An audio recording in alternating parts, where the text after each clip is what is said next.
Hello, welcome to Our Lady of Guadalupe. Once started as a haven of worship for the Mexican community in Topeka, Kansas, quickly became a cornerstone of the Oakland community. Father Jerry Arano Ponce, I welcome you to the 100th anniversary video of our Blessed Church.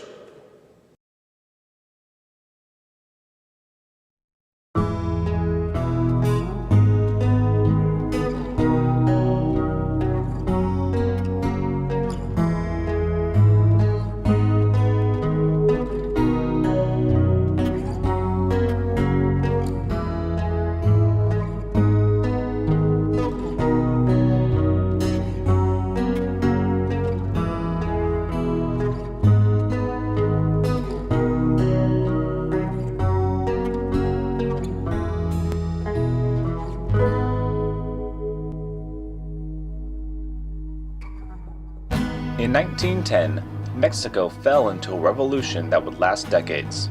Amidst the conflict, over 200,000 refugees fled Mexico abroad, many toward the United States. 20 families found themselves in the Oakland area of Topeka, Kansas. In the beginning, they were considered outsiders to the rest of the city and intruders to many churches. Then, a chance encounter between Pedro Lopez and Father Epifanio Ocampo led to the founding of Our Lady of Guadalupe Church on November 9, 1914.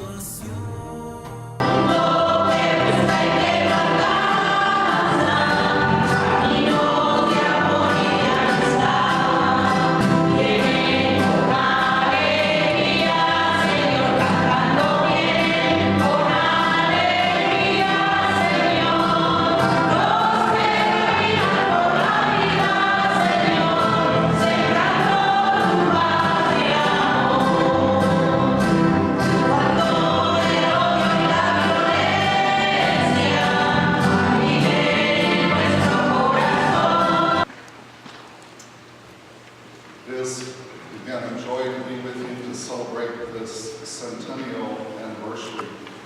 And we're grateful to Father Jerry Rando Ponce for his invitation to join you in this celebration, this beginning of a year-long celebration, I believe. And it's wonderful to have so many of the priests formally assigned here to Our Lady of Guadalupe with us today. Grateful for Father Ramon Catan's presence with us, and Father Dan Gardner, Father Janet Cordes, Father Waldo, just recently here. Also, we're grateful to Father Anthony Psyche for his assistance today, and of course, your deacon, Deacon Ray Delgado. But I think our priests coming back who have served here, their presence shows how important this parish community was in their life as priests. And I think they show how much and how deep their affection is for this community. It's our life. If we did not have the church, we wouldn't be anything. Everybody that came from Mexico, even if they were not used to going to church, they became very faithful servants of the church. And it means a lot to the people, and the people feel welcome when they are asked to work or do something. And that's basically what I'm trying to do here, from as far back as it begun, which I think was 1914 to 2015. I couldn't get everybody in there, but I wanted to get as many families as I could get in the Holy Name Society. I'm sure I have a lot of grandfathers and fathers in this, of all the families here. Same thing with the Altar Society here, the women. I'm sure I have a lot of grandmothers, I'm hoping, and mothers of a lot of the people from here. The Jaramillos, the Martinez, the Garcias, the Rios, all the family, Pimenez, all families within the community. We're all one. And I think that we have a fantastic future. On a lot of these pictures I have, like this, it wasn't so much these people. Like this group represents all the men who worked on the fiestas from 1933, I think, was the first fiesta. That represents all the men who worked. the women who did the food from 1933. So I'm trying to represent any and all events I could think of. The men work on the fiesta, the cooks, these ladies who, like just today we had a funeral, and not just these ladies, but the ladies before them. My mother was one of the ladies who helped with funerals. Even the jalapeno eating contest, the runners that we still have today. The Mexican Fiesta has done a lot to help us get around and do things for our church. Guadalupe has always been my church, and it always will be. And To me, this is like the latitude and longitude for a lot of people. At these points, I was baptized, confirmed, educated, married, probably buried, and along with a lot of other people in this community. So to me, that's awful important. And all the families, the elderly, the men and women of this parish, they were very, very prayerful people. They were the first ones in our church. They would open our church for the priest. They would be there before the priest and before all of us, and they would be praying their rosaries with their scapulars on and on their knees and praying. I would kneel there in front of the altar and just simply pray to the Blessed Mother to help me, to help me not only in the situations that I was in, but just to help me to be a better person, to spend time with her, and that affection I have for her still today. And I don't just call her Lady Guadalupe, I call her Mom. And the church is mother to all of us. With God, all things become possible. This is what those 20 founding families understood so clearly. They wanted God more than anything else. Many of them had fled Mexico because of the oppression of the church there at that particular time. And though they had many needs, personal and family needs, they knew that their greatest need was to have God in their lives. And so it was with that conviction that they made great sacrifices to establish this community.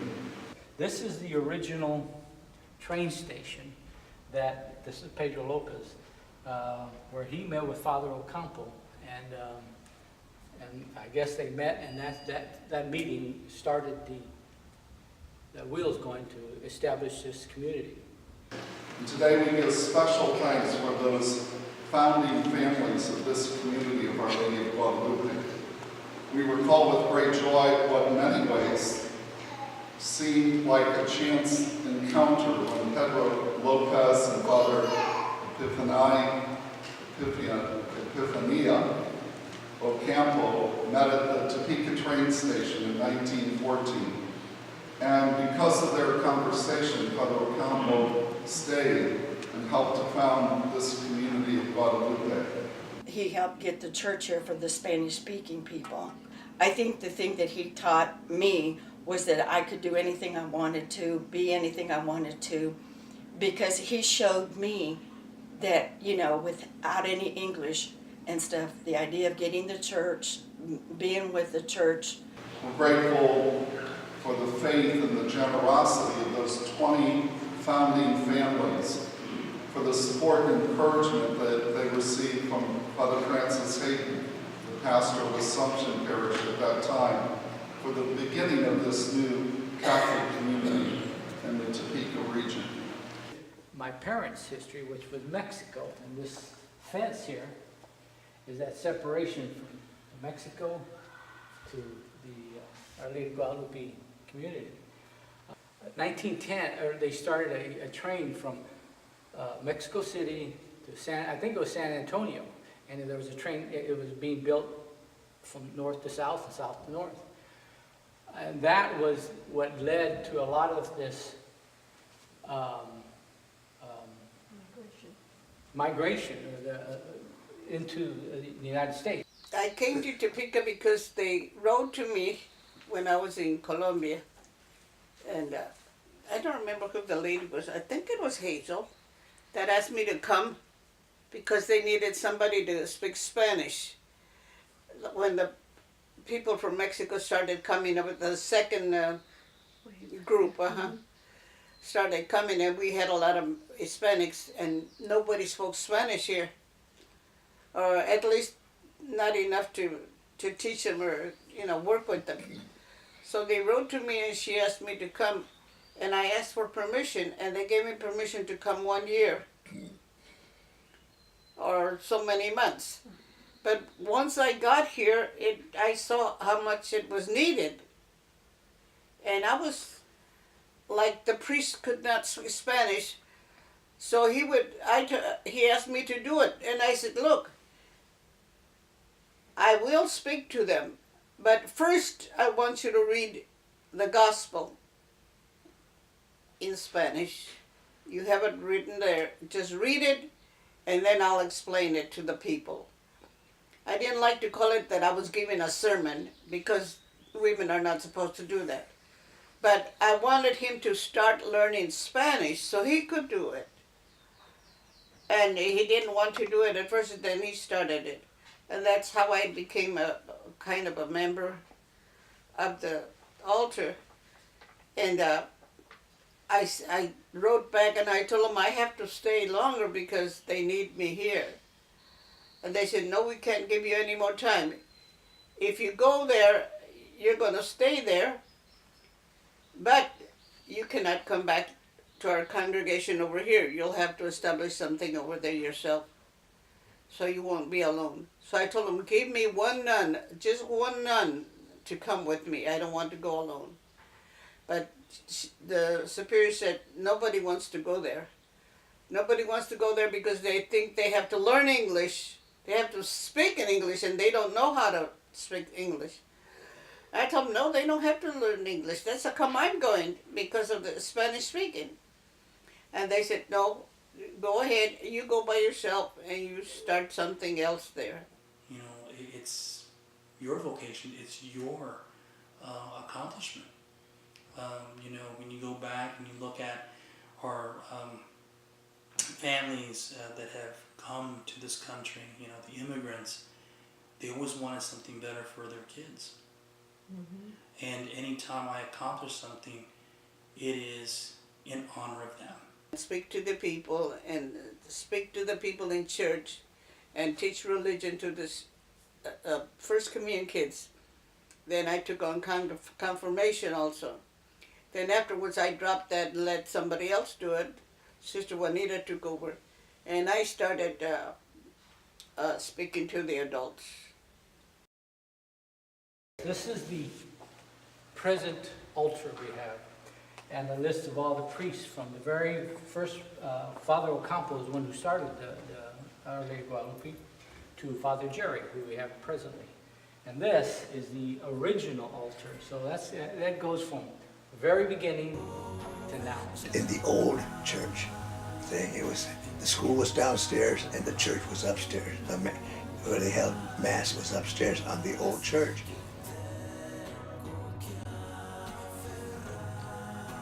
Our Lady of Guadalupe opened its school in 1921 as families began to settle in the Oakland area. Despite struggles of debt and a language barrier between English and Spanish, the Sisters of Our Lady of Guadalupe were committed to offering education to the children in the community. Each year, the sisters have to ask for help from their friends in order to supply one book for every 2 children. They are grateful to get even secondhand books. It may become a dire necessity, but the Mexican people will struggle on, ever loyal to their faith.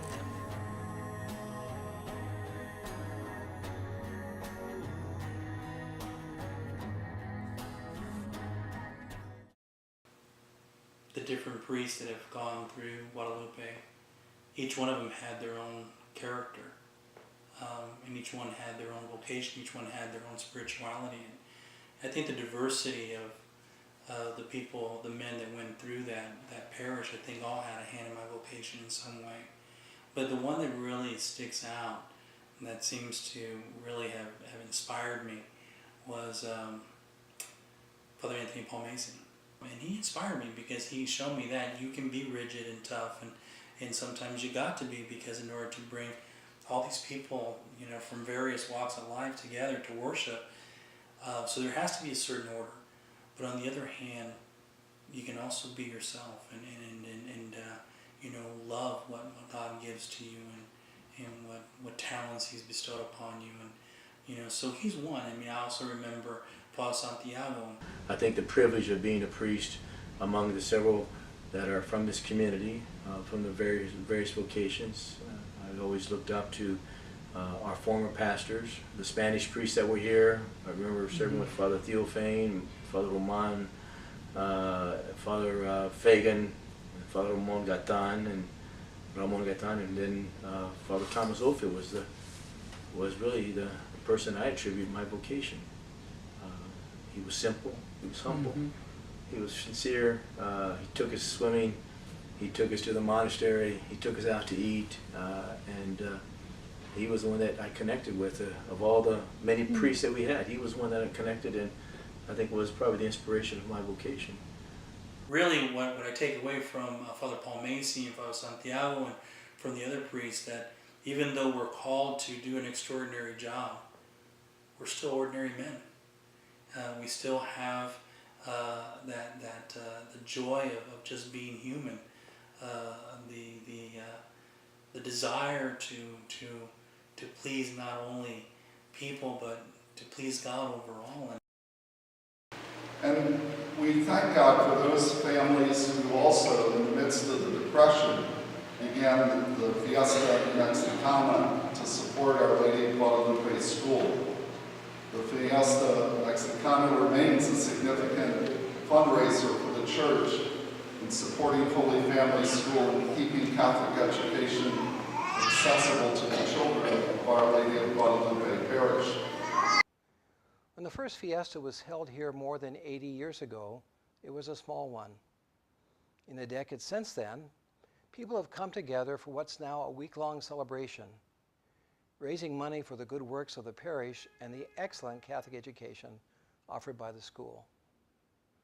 Each of you, through your actions, is Christ's presence in the community.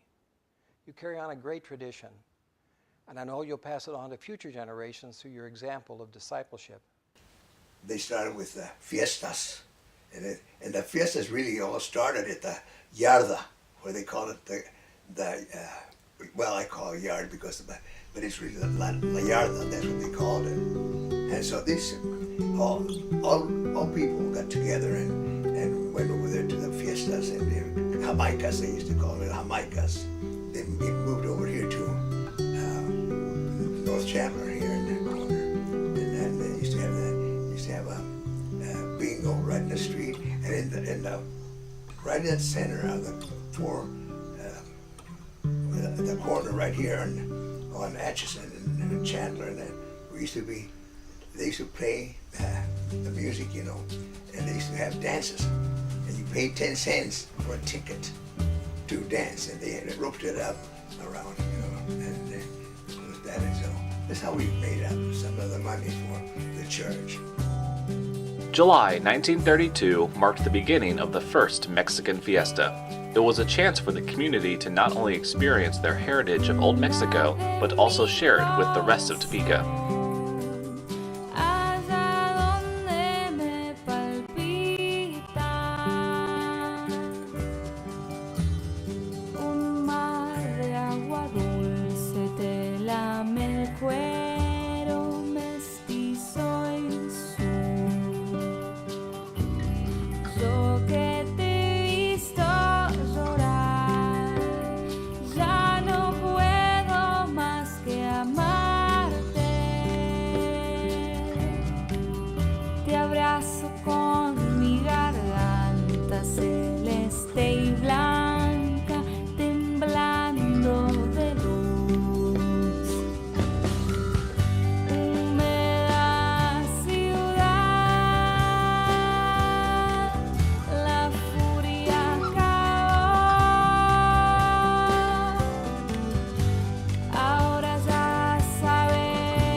de hablar de guitarras, de noches largas, de Almagro y de mí.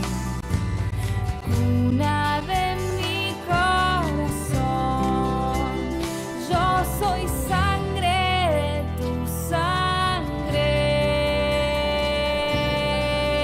Y si me atrevo a cantarte, será que quiero verte crecer. Húmeda ciudad, la furia acabó. Ahora ya sabes que no sos París,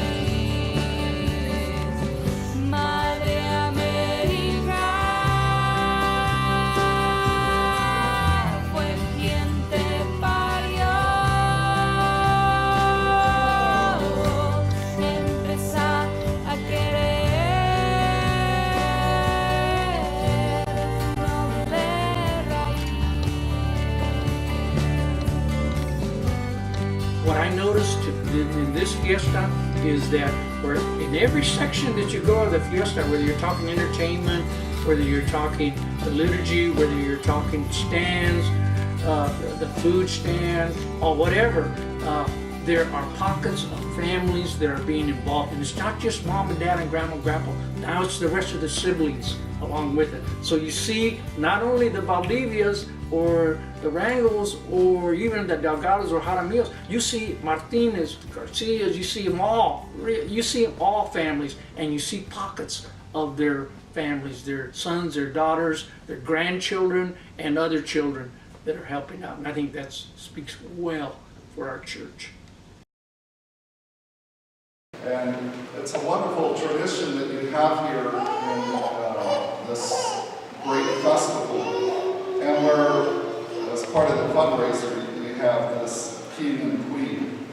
But really, as we heard that second reading today from the letter of John, part of the goal of every Catholic community is to help each and every individual, particularly our young people, to realize their dignity, that indeed they are part of a royal family because they carry the very life of Jesus Christ within them. We collected $300 to $400, but now it's in the thousands. Being a queen candidate involves so much hard work for the girls, family, and friends, besides time and money. I admire the girls for having courage. Family and relatives have to join forces now as then to make a success. I don't feel there is no other goal nowadays, because the title of queen involves so much hard work. If it wasn't for the church, we wouldn't go to all the sacrifice.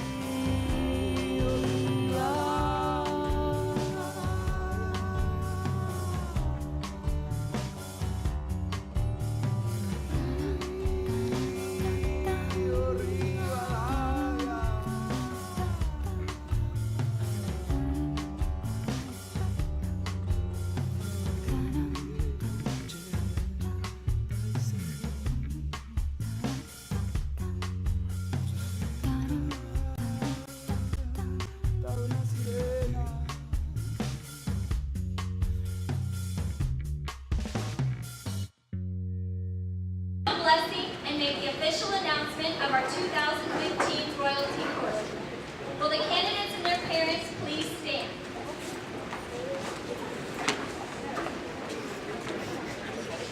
Even before I open the sealed envelope, I know by sure that the 2015 Fiesta King is Michael Garcia Newman.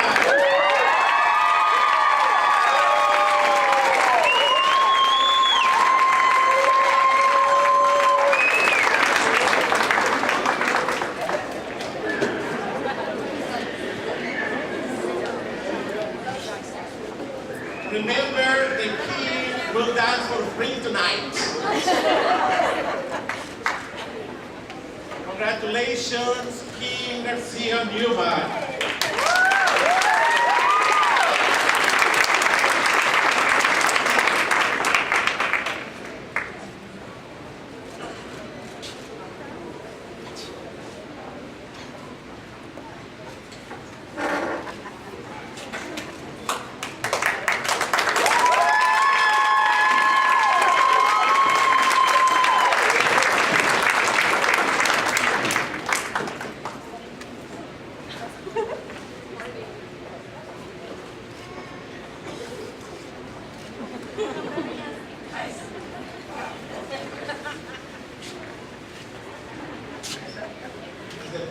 pastor of Laredo, Guadalupe, I want to sincerely thank the three wonderful families for a beautiful royalty campaign, for the love and dedication for our parish, and for getting along beautifully.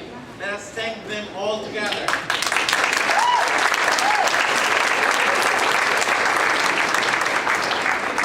I'm going to open the envelope.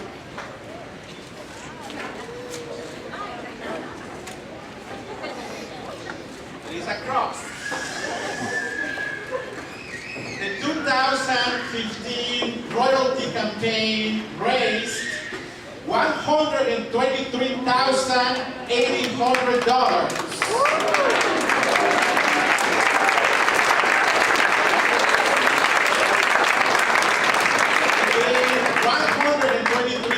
$123,800 for our parish to subsidize our Catholic school, and this amount is before tax and before giving the 10% gratitude to the candidates.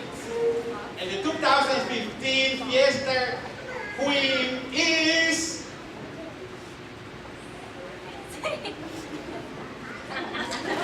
Elena Adana.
Fiesta Princess, Sarai, Colorado.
The youth, unbelievable, and the enthusiasm that they bring is uplifting. And I think that we have no worries with our youth. As I said before, I know there are a lot of negative things going around in the world today, but we are truly blessed. And I want to thank the families and our youth, and I think that's another indication. I've seen it before, I've seen it even more so, more powerful this year. That our happiness is not dependent on the exterior circumstances of our lives. But if we have God in the midst of our lives, no matter what's happening around us, we always have reason for hope. We always have cause for joy. It was this wisdom that gave birth to this parish of Our Lady of Guadalupe. And it's been this true wisdom that's been bequeathed to the current parishioners here at Our Lady of Guadalupe. And so as we recall the past and we give thanks for those that have gone before us, for their love and faith that gave life to this community, it's also a time for us to recommit ourselves to living our own faith with joy and fidelity and zeal, to try in the best way that we can to draw others to Jesus Christ. And as Pope Francis has told us, the way that we best do that is by radiating authentically the joy of the gospel in our own lives. They need to go to church, they need to practice the sacraments, and the families get involved. It relies on the stability of the families and the stability of families that have a priority of faith, and as they have the priority of faith, rediscovering what the original families have been able to find at Our Lady of Guadalupe Church. And I think as that generation continues to pass on, particularly the youth, as Deacon Delgado was saying, that the youth is really our biggest concern. But the youth really needs the stories. They need the stories of the grandparents. They need the stories of their parents, and so that the traditions live on. So my hope is that for the next 100, the next 50, the next 25 years, that the parish continues to build relationships amongst itself, and I'm happy that I see the integration of the newer wave of Mexican families participating more and feeling a part of belonging, a sense of belonging to the parish, that perhaps they were on the outskirts and now they're taking more and more front and center. God calls all of us to different vocations, but it's always through the church. And so Guadalupe will always be, for me, for future generations, a tremendous center for hope, a center for gathering in faith and worship, and a place to really find love, to understand what it is. Unity, integrity, holding to the spiritual values, and deepening the prayer life, as well as the spiritual foundations that are so richly blessed at Our Lady of Guadalupe Church. For being minorities, yeah, it can be tough. It is tough, but it's home. Our Lady of Guadalupe, like again, as I say, will always be a home for me. To go back, to be able to celebrate the Mass for various occasions, whether it be a funeral or for a wedding or for my Uncle Louis' 90th birthday, it's always a sense of going home. In the presence of the Lord, what better way, what better place to be? See? And I said, you know what? He's here, waiting for you to come here, to talk to him. You need help, tell him, ask him. Just like you talk to me, what you're telling me, what you're asking me. I said, tell it to him. I said, he's the one that's waiting for you to come, to talk to him. And so as we give thanks today, let us also recommit ourselves to living our Catholic faith with joy, with fidelity and integrity. May the Lord help us to continue the legacy that's been given to this community. And may for hundreds of years more, may the Eucharist and the faith be celebrated here in this corner of Topeka. Amen.